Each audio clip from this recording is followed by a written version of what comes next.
3 corridas foram suficientes para a Fórmula 1 mostrar que algo estava muito errado com o novo regulamento. Um piloto quase parado na linha de largada sendo quase atropelado pelos carros de trás. Outro batendo a 262 km por hora em um muro por causa de uma diferença de velocidade que o regulamento criou e que ninguém conseguiu controlar. Motores que não gritam mais, que não fazem a arquibancada vibrar, que não dão aquela sensação de que algo perigoso e poderoso está passando na sua frente. Carros desacelerando sozinhos na reta, enquanto o piloto tem o pé fundo no acelerador. Ultrapassagens que parecem épicas, mas são na verdade gerenciamento de bateria. E pilotos, os melhores do mundo, reclamando que estão lutando contra o próprio carro em vez de lutar entre si. Isso não é Fórmula 1 de verdade. E a revolta que você está sentindo tem um motivo, vários motivos, e ninguém está contando. Neste vídeo, você vai descobrir a mentira por trás da narrativa do motor sustentável, quem realmente lucrou com a mudança de regulamento, porque a FIA precisou fazer reuniões de emergência às pressas antes de Miami, o que os próprios pilotos disseram que foi ignorado por meses, e porque um dos maiores campeões da história ameaçou abandonar a categoria por causa de tudo isso. O que vou te contar agora vai te deixar com raiva, mas uma raiva necessária, porque quem ama esse esporte precisa entender o que está acontecendo com ele, e no final vou contar tudo o que eles mudaram agora no regulamento antes de Miami. Você foi convencido de que a Fórmula 1 mudou o motor por causa do meio ambiente, que foi uma evolução natural da tecnologia, que era o futuro chegando, que a categoria estava se modernizando para o bem de todos. Não foi nada disso. E neste vídeo eu vou te mostrar, com fatos, com nomes e com números, exatamente o que aconteceu de verdade. Porque a história que contaram para você e para mim foi incompleta. E as últimas semanas escancararam isso de um jeito que não tem mais como esconder. O combustível sustentável que a Fórmula 1 usa agora é extremamente caro de produzir. Em escala industrial, ele consome mais energia para ser fabricado do que a energia que economiza quando queimado no motor. É tecnicamente impossível abastecer o mundo inteiro com esse combustível. Então por que a Fórmula 1 o adotou com tanto alarde? Porque ele funciona como argumento de marketing. Para indústrias que querem continuar usando o motor a combustão sem sofrer regulações ambientais mais duras, a Fórmula 1 virou uma vitrine bilionária para um mercado específico. E as empresas que produzem esse combustível têm vínculos diretos com parceiros e patrocinadores da Liberty Media. Quem lucra não é o planeta, é um grupo seleto de empresas que precisava de credibilidade técnica para vender o produto para o mundo. Pensa no tamanho disso. A categoria mais assistida do automobilismo mundial foi usada como laboratório de lobby industrial. Com o seu dinheiro de ingresso, com o seu tempo de torcedor, com a sua atenção de fã. Eles mudaram o esporte inteiro, afastaram fãs de décadas, irritaram os próprios pilotos e fizeram tudo isso não para salvar o planeta, mas para garantir patrocínio de empresas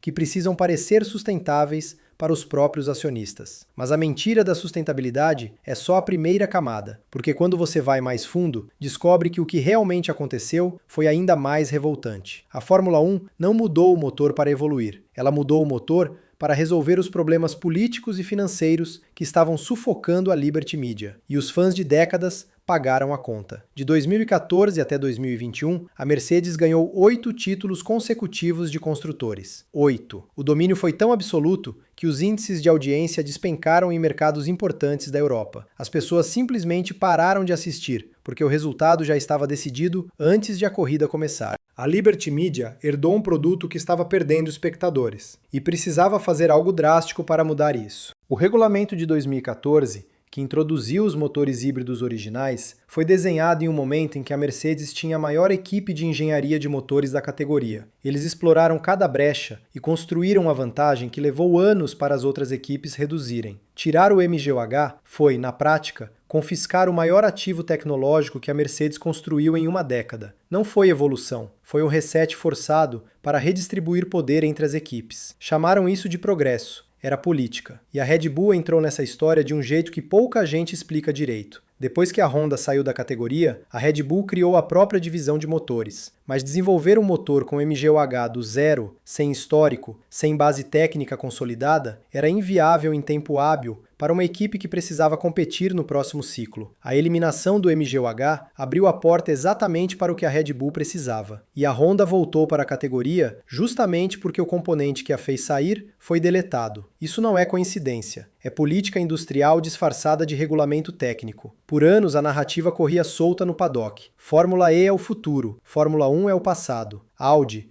Porsche e Mercedes migrando para o elétrico, investimentos saindo da Fórmula 1 e indo para a categoria totalmente elétrica. A Liberty Media viu esse movimento com pânico, e a resposta foi se mover em direção ao território da Fórmula E, para repatriar essas marcas de volta. Depois do novo regulamento, Audi e Porsche saíram da Fórmula E e vieram para a Fórmula 1. A F1 não abraçou o elétrico porque acredita no elétrico. Abraçou para não perder dinheiro para a concorrência. Eles pegaram um esporte que funcionava, que tinha identidade própria, que fãs de décadas amavam e desmontaram tudo isso para resolver uma briga corporativa entre montadoras bilionárias. E chamaram isso de progresso. Mas sabe o que é mais revoltante de tudo isso? É que enquanto eles discutiam dinheiro e poder nos bastidores, os caras que precisam dirigir esses carros estavam tentando avisar que algo estava muito errado. Avisar em voz alta, em coletiva de imprensa, no rádio durante as corridas. E ninguém ouviu. Até que alguém quase morreu. Os pilotos avisaram, os fãs reclamaram, os ex-campeões criticaram.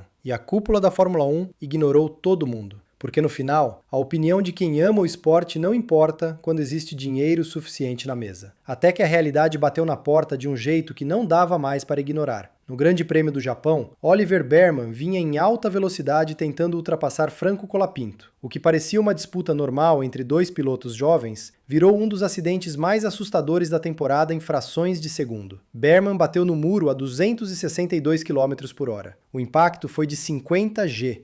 50 vezes a força da gravidade agindo sobre o corpo humano em um instante. Ele saiu mancando com uma contusão no joelho. Poderia ter sido muito pior. E sabe qual foi a explicação dos dois pilotos para o que aconteceu? O regulamento. Colapinto estava sem bateria e andava mais devagar. Bearman acionou o botão de boost e chegou com uma diferença de velocidade absurda que nenhum dos dois conseguiu gerenciar a tempo. Dois pilotos, mesma pista, mesma curva, velocidades completamente diferentes, porque um tinha bateria e o outro não. Isso não é corrida, isso é roleta russa com regulamento. E o pior de tudo é que essa situação foi criada por um sistema que os próprios pilotos vinham criticando desde a primeira corrida da temporada. O super clipping, que é quando o carro usa a parte elétrica para carregar a bateria, mesmo com o piloto com o pé fundo no acelerador, criou diferenças de velocidade imprevisíveis entre carros em disputa direta. Um piloto ultrapassa o outro não porque foi mais corajoso, não porque freou mais tarde, não porque leu melhor a curva, mas porque um tinha a bateria cheia e o outro estava em modo de recarga sem escolha. Isso não é corrida, é gerenciamento de software determinando quem passa quem na pista. Só depois do acidente de Bearman, só depois da pressão explosiva dos pilotos, só depois do escândalo público, a FIA se mexeu. Foram 3 reuniões de emergência em uma semana, nos dias 15, 16 e 20 de abril, envolvendo equipes, pilotos, fornecedoras de motor e a própria federação. E no dia 20 de abril, saiu o anúncio oficial de uma série de mudanças no regulamento, a maioria delas com efeito imediato a partir de Miami. Pensa comigo, o campeonato começou em março, 3 corridas aconteceram, um piloto se acidentou gravemente, e só aí, depois de tudo isso, a federação sentou para discutir o problema. Isso não é gestão proativa de segurança. Isso é apagar incêndio depois que a casa já pegou fogo. As mudanças confirmadas são as seguintes. Na classificação, o limite de energia para recarga foi reduzido para que os pilotos consigam acelerar sem gerenciar bateria até mesmo em volta rápida. Na corrida, o botão de boost que gerou o acidente de Bearman